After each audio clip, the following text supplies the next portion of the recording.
Hello everyone, welcome to my channel. আজি মই আপোনাৰ আগত বহুত এটা গুৰুত্বপূৰ্ণ ভিডিঅ' লৈ আনিছোঁ কাৰণ এইটো ভিডিঅ'ত মই 2022ত এডিআৰিত আসাম ডাইৰেক্ট ৰিক্ৰুটমেণ্টত আহি যোৱা আৰু কমন ৰিটেন টেষ্টত আহি যোৱা আসাম পুলিচৰ কমন ৰিটেন টেষ্টত আহি যোৱা কেইটামান ইম্পৰ্টেণ্ট কুৱেশ্যন এইটো ভিডিঅ'ত মই দেখাম আপোনালোকক ফুল এক্সপ্লেইন কৰিম সম্পূৰ্ণকৈ ভালদৰে বুজাম যাতে আপোনালোকে কিছু ইংগিত পায় যে 2022ত কেনেকুৱা ধৰণৰ কুৱেশ্যন আহি গৈছিল গতিকে আপোনালোকে ভিডিঅ'টো ভালদৰে চাব আৰু ভিডিঅ'টো ভালদৰে লাইক কৰিব চেনেলটো ছাবস্ক্ৰাইব কৰিব তো বলো আমি কুৱেশ্যনবিলাক আৰম্ভ কৰোঁ আজি প্ৰথম কুৱেশ্যনটো হৈছে which of the following is not an element নিম্নলিখিতসমূহৰ কোনটো মৌল নহয় এই কুৱেশ্যনটো 2022ৰ এডিআৰি পৰীক্ষাত আহি গৈছে গতিকে আপোনালোকৰ কাৰণে খুব দৰকাৰ কাৰণ কিছুমান পৰীক্ষাত আহি যোৱা বস্তুবিলাকো আপোনালোকৰ ৰিটাৰ্ণ মাৰে আকৌ আহি যায় আমি নিশ্চয় মেট্ৰিকৰ পৰীক্ষাত বা হায়াৰ ছেকেণ্ডেৰী পৰীক্ষাত বা ডিগ্ৰী পৰীক্ষাত আমি এইবোৰ চাওঁ প্ৰিভিয়াছ পেপাৰবিলাক চাওঁ তো ঠিক তেনেদৰে চাকৰিৰ ক্ষেত্ৰতো কিছুমান আহি যোৱা বস্তুও আহি যাব পাৰে গতিকে আপোনালোকে বস্তুবিলাক ধ্যান দি চাব ইয়াৰে টিন মাৰ্কুৰী আয়ডিন আৰু কোৱাৰ্টছ ইয়াৰ চাৰিটা ভিতৰত কোনটো মৌল নহয় ইয়াৰ শুদ্ধটো হ'ব অপশ্যন ডি কোৱাৰ্টছটো মৌল নহয় আৰু বাকী ওপৰকেইটাত মৌল হয় next question animals that feed on green plants are known as সেউজীয়া উদ্ভিদৰ ওপৰত বৰ্তি থকা প্ৰাণী কি বুলি জনা যায় এইটো এটা বিশেষ কুৱেশ্যন এইটো 2022ৰ এডিআৰি পৰীক্ষাত আহি গৈছে আমাৰ শুদ্ধটো হ'ব অপশ্যন ডি হাৰ্বিভৰাছ সেউজীয়া উদ্ভিদত যোনবিলাক প্ৰাণী সেউজীয়া উদ্ভিদ খায় সেইবিলাক কয় হাৰ্বিভৰাছ ইয়াৰে ইম্পৰ্টেণ্ট পইণ্টটো আমি চাই লওঁ কাৰণ পৰীক্ষাত কেতিয়াবা কুৱেশ্যনটো উল্টা কৰি দিয়ে গতিকে যিহেতু 2022ত আহি গৈছে গতিকে এইবাৰো আহিব পাৰে কিন্তু কুৱেশ্যনটো চাগে উল্টাও কৰি দিব পাৰে গতিকে আমি গোটেইখিনি জনাটো ভাল অমনিভৰাছ মানে হৈছে সৰ্বভোজী কাৰ্নিভৰাছ মানে মাংসভোজী কেনিবলছ স্বগোত্ৰভোজী আৰু হাৰ্বিভৰাছ মানে তৃণভোজী এতিয়া কথাটো হ'ল যে অমনিভৰাছ মানে সৰ্বভোজী কোনকেইটা কোৱা হয় যোনকেইটা আপোনাৰ উদ্ভিদো খায় মাংস খায় সেইবিলাক কয় হয় সৰ্বভোজী অমনিভৰাছ আৰু কাৰ্নিভৰাছ মানে হৈছে মাংসভোজী যোনবিলাকে মাংস খায় আৰু কেনিবলছ মানে হৈছে আপোনাৰ যোনে নিজৰ জাতিকে খায় যেনেকুৱা ধৰণৰ কিছুমান বাঘ আছে বাঘে বাঘৰ বাচ্চা খাই দিয়ে বা কিছুমান বাঘ মৰিব ওলালে সেই বাঘে বাঘক খাই দিয়ে বা কিছুমান শাৰ্ক আছে শাৰ্কবিলাকে নিজৰ জাতিটোকে খায় যোনবিলাক জন্তুৱে নিজৰ জাতিটোকে খাই দিয়ে চলি হওক বা যিয়ে নহওক নিজৰ জাতিৰ ছেম টাইপ হ'ব লাগিব সেই বস্তুটোক যদি খায় তেতিয়াহ'লে সেইটোক কয় কেনিবলছ আৰু হাৰ্বিভৰাছ মানেতো হৈছে তৃণভোজী যোনবিলাকে উদ্ভিদে খায় অকল সেইবিলাক হাৰ্বিভৰাছ তো আমি জানি ল'লোঁ গোটেইখিনি অৰ্থ গতিকে কুৱেশ্যনত যেতিয়া পৰীক্ষাত যদি কুৱেশ্যনটো চেঞ্জো কৰি দিয়ে আমি যাতে এৰি থৈ আহিব লগা নহয় আমি যাতে লিখি আহিব পাৰোঁ গতিকে আমি এইকেইটা মনত ৰখাটো খুব দৰকাৰ তো নেক্সট কুৱেশ্যন আমি আগবাঢ়ি যাওঁ next who put forward the law of physics that every action has an equal and opposite reaction প্ৰত্যেক ক্ৰিয়াৰে সমান আৰু বিপৰীতমুখী প্ৰতিক্ৰিয়া থাকে শীৰ্ষক পদাৰ্থ বিজ্ঞানৰ সূত্ৰটো কোনে আগবঢ়াইছিল এইটো 2022ৰ এডিআৰিত আহি গৈছে গতিকে ইয়াৰে শুদ্ধটো হ'ব অপশ্যন চি ছাৰ আইজাক নিউটনে এই সূত্ৰটো আগবঢ়াইছিল next which of the following is not a vertebrate নিম্নলিখিত কোনটো মেৰুদণ্ডী প্ৰাণী নহয় এই কুৱেশ্যনটো আসাম পুলিচৰ কমন ৰিটেন টেষ্টত আহি গৈছিল 2022ত গতিকে এইটো বস্তু বহুতখিনি গুৰুত্বপূৰ্ণ হয় আমাৰ এডিআৰিৰ কাৰণে আৰু আসাম পুলিচৰ কাৰণেতো অতি গুৰুত্বপূৰ্ণ হয় ইয়াতে সুধিছে মেৰুদণ্ডী প্ৰাণী নহয় কোনটো নহয় মাছ এটা মেৰুদণ্ডী প্ৰাণী স্নেক সাপ এটা মেৰুদণ্ডী প্ৰাণী আৰু চৰাই এটা মেৰুদণ্ডী প্ৰাণী গতিকে আমি ইয়াৰে শুদ্ধটো গম পালোঁ অপশ্যন চি স্নেইল শামুক এটা মেৰুদণ্ডী প্ৰাণী নহয় ইয়াৰে শুদ্ধটো অপশ্যন চি স্নেইল বা শামুক next which organ of the human body gets affected in hepatitis বেমাৰত মানৱ দেহৰ কোনটো অংগ প্ৰভাৱিত হয় এই কুৱেশ্যনটো কমন ৰিটেন টেষ্টত 2022ত আহি গৈছিল গতিকে এইটো বহুত গুৰুত্বপূৰ্ণ হয় ইয়াৰ শুদ্ধটো হ'ব অপশ্যন এ লিভাৰ হেপাটাইটিছ বেমাৰত মানৱ দেহৰ লিভাৰ অংগত প্ৰভাৱিত হয় next the ozone layer restricts ozone স্তৰে নিম্নলিখিত কোনবিধ ৰশ্মিক বাধা প্ৰদান কৰে এইটো কুৱেশ্যনো কমন ৰিটেন টেষ্টত 2022ত আহি গৈছিল গতিকে এইটোও বহুত গুৰুত্বপূৰ্ণ হয় আপোনালোকে মন দি চাব তো ইয়াৰ ভিতৰত শুদ্ধটোৰ হ'ব অপশ্যন ডি আল্ট্ৰাভায়োলেট ৰেইজ ওজন লেয়াৰে কোনটো ৰশ্মিক বাধা দিয়ে আল্ট্ৰাভায়োলেট ৰেইজক বাধা দিয়ে অতি বেগনীয়া ৰশ্মিক বাধা দিয়ে next which instrument is use to measure atmospheric pressure বায়ুমণ্ডলৰ চাপ জুখিবৰ বাবে কোনবিধ যন্ত্ৰ ব্যৱহাৰ কৰা হয় এই কুৱেশ্যনটো বহুত গুৰুত্বপূৰ্ণ হয় 2022 এডিআৰিত আহি গৈছিল আছাম ডাইৰেক্ট ৰিক্ৰুটমেণ্টত আহি গৈছিল 2022 বহুত গুৰুত্বপূৰ্ণ কুৱেশ্যন হয় তো আমি সকলোৱে জানো বায়ুমণ্ডলৰ চাপ কোনটো যন্ত্ৰৰ দ্বাৰা জোখা হয় ইয়াৰে শুদ্ধ হ'ব অপশ্যন বি বেৰমিটাৰৰ দ্বাৰা বায়ুমণ্ডলৰ চাপ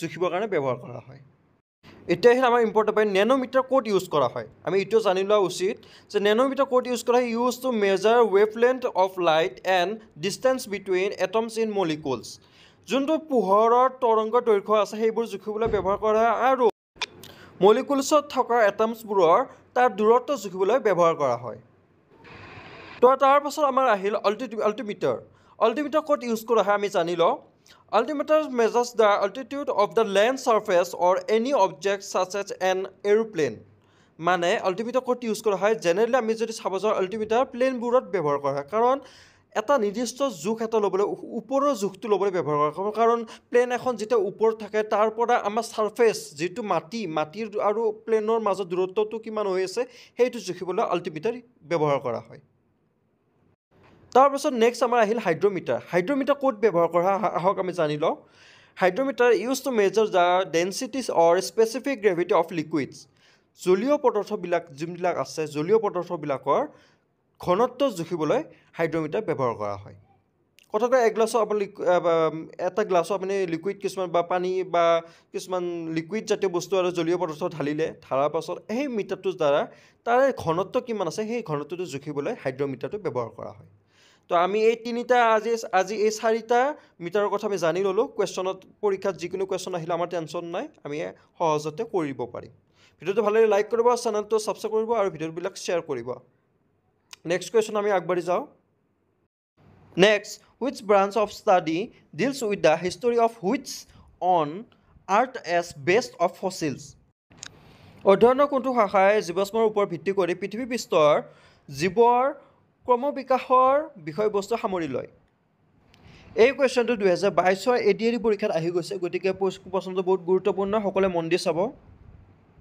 ইয়াৰ শুদ্ধটো হ'ব অপশ্যন এ পেলিঅন্টলজি অধ্যয়নৰ পেলিঅন্টলজি শাখাই জীৱাশ্মৰ ওপৰত ভিত্তি কৰি পৃথিৱী পৃষ্ঠৰ জীৱৰ ক্ৰমবিকাশৰ বিষয়বস্তু সামৰি লয় which part of the body controls all the other organs শৰীৰৰ কোনটো অংশই আন সকলো অংগ নিয়ন্ত্ৰণ কৰে ইয়াৰ শুদ্ধটো হ'ব অপশ্যন চি ব্ৰেইন আমাৰ মগজুৱে আমাৰ বডি সকলো অৰ্গেনছবিলাক কণ্ট্ৰল কৰে মানে মেইন বস্তু হ'ল আমাৰ মগজটো এইটোৱে গোটেই কণ্ট্ৰল কৰি ৰাখে তো ইয়াৰ শুদ্ধটো option C brain next which of the following is not a part of the excretory system তলৰ কোনটো ৰেচন ক্ৰিয়াৰ অংশ নহয় ৰেচন ক্ৰিয়াৰ অংশ নহয় বুলি কৈছে কোনটো নহয় চকু বৃক্ক ছাল হাওঁফাওঁ এই চাৰিটাৰ ভিতৰত শুদ্ধটো হ'ব অপশ্যন এ আইচ চকু হৈছে ৰেচন ক্ৰিয়াৰ অংশ নহয় অকল চকুৱে ৰেচন ক্ৰিয়াৰ অংশ নহয় next which planets of the solar system known as blue planet সৌৰজগতৰ কোনটো গ্ৰহক নীলা গ্ৰহ বুলি জনা যায় এইটো বহুত চিম্পল কুৱেশ্যন হয় বহুত সহজ কুৱেশ্যন হয় আমি সকলোৱে জানো ইয়াৰ শুদ্ধটো হ'ব অপশ্যন ডি পৃথিৱীখনক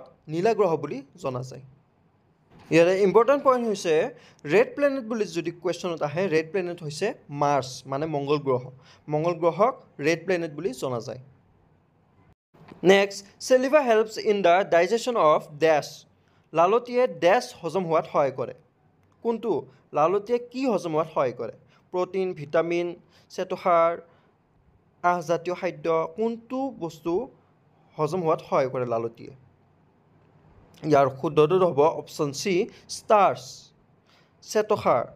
শ্বেতসাৰ লালতীয়ে ষ্টাৰ্চ হজম হোৱাত সহায় কৰে next glaucoma is a disease of dash glaucoma বেমাৰ কিহৰ লগত জড়িত ইয়াৰ শুদ্ধটো হ'ব অপশ্যন ডি চকু আইচ গ্লুক'মা বেমাৰ চকুৰ লগত জড়িত Next, which of the following is the richest source of vitamin A? নিম্নলিখিত কোনটো ভিটামিন এৰ আটাইতকৈ ভাল উৎস? কোনটো বস্তু কোনটো শাক পাচলিয়ে ভিটামিন এৰ ক্ষেত্ৰত হাইয়েষ্ট মানে আটাইতকৈ ভাল কোনটো? বিলাহী, ফুলকবি, গাজৰ, আলু কোনটো হয়? ইয়াৰ শুদ্ধটো হ'ব অপশ্যন চি গাজৰ। ভিটামিন এৰ ক্ষেত্ৰত আটাইতকৈ ভাল উৎসটো হৈছে গাজৰ। গাজৰ ভিটামিন এৰ ক্ষেত্ৰত বহুত ভাল। Next, which one of the following is not a synthetic fiber? নিম্নলিখিত কোনটো সংশ্লেষিত আঁহ নহয়? ইয়াৰ শুদ্ধটো হ'ব অপশ্যন এ চিল্ক। চিল্ক হৈছে সংশ্লেষিত আঁহ নহয়। ইয়াৰে ইম্পৰ্টেণ্ট পইণ্ট হৈছে নেচাৰেল ফাইবাৰ, প্ৰাকৃতিক আঁহ। তো ইয়াৰে ভিতৰত কোনবিলাক পৰে? উল, হেয়াৰ, হাস্ক ফাইবাৰ আৰু জুট, মানে মৰাপাট আৰু নাৰিকলৰ বাকলি সেইটো ফাইবাৰটো আঁহটো আৰু হেয়াৰ আৰু উল এইকেইটা পৰে। নেক্সট আহিলে আমাৰ আৰ্টিফিচিয়েল ফাইবাৰ। আৰ্টিফিচিয়েল ফাইবাৰত কোনটো পৰে? ৰেয়ন পৰে আৰু এৰামিড পৰে। এইকেইটা বস্তু আপোনালোকে মনত ৰাখিব, কাৰণ কুৱেশ্যনত উল্টা পুল্টাকৈ দিব পাৰে, গতিকে যাতে আপোনালোকে এৰি আহিব লগা নহয়, গতিকে এইকেইটা মনত ৰাখিব। Next, the materials through which objects can be seen but not clearly are known as যি পদাৰ্থৰ মাজেৰে কোনো বস্তু দেখা যায় কিন্তু স্পষ্টকৈ নহয়। বস্তুটো দেখা যায় কিন্তু স্পষ্টকৈ নহয় হা, তেনে পদাৰ্থক কি বুলি জনা যায়? ইয়াৰ শুদ্ধটো হ'ব অপশ্যন চি ট্ৰান্সলুচেণ্ট। যিবোৰ পদাৰ্থৰ মাজেৰে বস্তু দেখা যায় কিন্তু স্পষ্টকৈ নহয় সেইবিলাকক ট্ৰান্সলুচেণ্ট বুলি কোৱা হয়। এতিয়া আমি জানি লওঁ বাকীকেইটা কি বুলি কয়, কাৰণ যদি কুৱেশ্যনত উল্টাকৈ দিয়ে, গতিকে বাকীকেইটা অপশ্যনকেইটা আমি জনাটো দৰকাৰ। যে ইয়াতে এ নম্বৰটোত আছে অপেক। অপেক মানে কি? অস্বচ্ছ। অস্বচ্ছ মানে কি হয়? যিবিলাক বস্তু আপোনাৰ পদাৰ্থৰ মাজেৰে দেখা নাযায়, যেনে কাঠৰ টুকুৰা মাজেদি আপুনি চাব পাৰিব নেকি? নোৱাৰে। কাঠৰ টুকুৰাৰ মাজত কি আছে আপুনি দেখা নাপায়। সেইবিলাক বস্তু অপেক বুলি কয়, অস্বচ্ছ। ট্ৰান্সপেৰেণ্ট মানে স্বচ্ছ। ট্ৰান্সপেৰেণ্ট কোনবিলাক? যেনে আইনাৰ গ্লাছ, ইপাৰো দেখা পায় সিপাৰো দেখা পায়, সেইবিলাক আইনাৰ গ্লাছবিলাক কয় ট্ৰান্সপেৰেণ্ট। আৰু ট্ৰান্সলুচেণ্ট বুলি কোনটো কোৱা হয়? যিবিলাক পদাৰ্থৰ মাজেৰে দেখা যায় কিন্তু স্পষ্টকৈ নহয়, দেখা পায় কিন্তু ইমান স্পষ্টকৈ নহয়, আইনাৰ দৰে নহয়, সেইবিলাক কোৱা হয় ট্ৰান্সলুচেণ্ট। তো আশা কৰোঁ আমি সকলোখিনি অপশ্যনকেইটা বুজি পাইছোঁ। তো আমি নেক্সট কুৱেশ্যনলৈ আমি আগবাঢ়ি যাওঁ। ভিডিঅ'টো ভাল লাগিলে লাইক কৰি দিব আৰু কমেণ্ট ছেকশ্যন জনাব আপোনালোকে কেনেকুৱা লাগিলে এইটো video'. Next, the hardest substance in the human body is. মানৱ দেহৰ সবাতোকৈ কঠিন অংশ হৈছে। ইয়াৰ শুদ্ধটো হ'ব option B enamel of teeth, দাঁতৰ এনামেল। মানৱ দেহৰ সবাতোকৈ কঠিন অংশ হৈছে এনামেল অফ টিথ, দাঁতৰ enamel. Next, 1 horse power HP is equal to. 1 অশ্বশক্তি মানে হ'ল আপোনালোকৰ যে গাড়ীবিলাকত আমি যে গাড়ী লওঁতে যে হৰ্চ পাৱাৰ লিখা থাকে, তো ইয়াৰ হৰ্চ পাৱাৰ বা মটৰ ইঞ্জিনৰ হৰ্চ পাৱাৰ, তো সেই কুৱেশ্যনটোকে ইয়াৰ ইকুৱেল সুধিছে। 1 হৰ্চ পাৱাৰৰ কিমান ইকুৱেলৰ সমান হয়? ইয়াৰ শুদ্ধটো হ'ব অপশ্যন চি 746 ৱাটছ। 1 হৰ্চ পাৱাৰৰ কিমানৰ সমান হয়? 746 ৱাটৰ সমান হয় 1 horse power. Next, which of the following elements is available in all acids. সকলো এচিডত থকা সাধাৰণ মৌলটোৰ নাম কি? সকলো এচিডতে থাকে এই মৌলটো, কোনটো মৌল? ইয়াৰ শুদ্ধটো হ'ব অপশ্যন ডি ক্লৰিন। সকলো এচিডত থকা সাধাৰণ মৌলটোৰ নাম হৈছে ক্লৰিন। ক্লৰিনটো সকলো সাধাৰণ এচিডত থাকে। নেক্সট, আজি আপোনাৰ হোমৱৰ্কটো হৈছে which of the following is not a good conductor of electricity. নিম্নলিখিত কোনটো বিদ্যুতৰ সুপৰিবাহী নহয়? তো ইয়াৰ কণ্ডাক্টৰ মানে হৈছে যোনবিলাক বস্তুৰ দ্বাৰা লাইন ফ্ল' হ'ব পাৰে। মানে যদি আপুনি লাইনত আপুনি লোহা এটা লগাই দিয়ে, আপোনাৰ লাইনটো আপোনাৰ গাতো লাগি যাব, কাৰণ লোহাৰ দ্বাৰা লাইনটো পাছ হৈ যায়, ফ্ল' হৈ যায়। তো এনেকুৱা এটা বস্তু কৈছে যিটো বস্তুৰ দ্বাৰা আপোনাৰ লাইনটো পাছ হ'ব নোৱাৰে। নট এ গুড কণ্ডাক্টৰ, যোনটো বস্তুৰ দ্বাৰা আপোনাৰ লাইন পাছ হ'ব নোৱাৰে সেইটো বস্তুৰ নাম সুধিছে। গতিকে সকলোৱে মোক কমেণ্ট ছেকশ্যনত ইয়াৰ উত্তৰটো জনাব। ভিডিঅ'টো ভাল লাগিলে লাইক কৰিব, চেনেলটো ছাবস্ক্ৰাইব কৰিব আৰু ভিডিঅ'টো শ্বেয়াৰ কৰিব। আৰু ভিডিঅ'টো কেনেকুৱা লাগিল আপোনালোকে সকলোৱে মোক কমেণ্ট ছেকশ্যনত জনাব।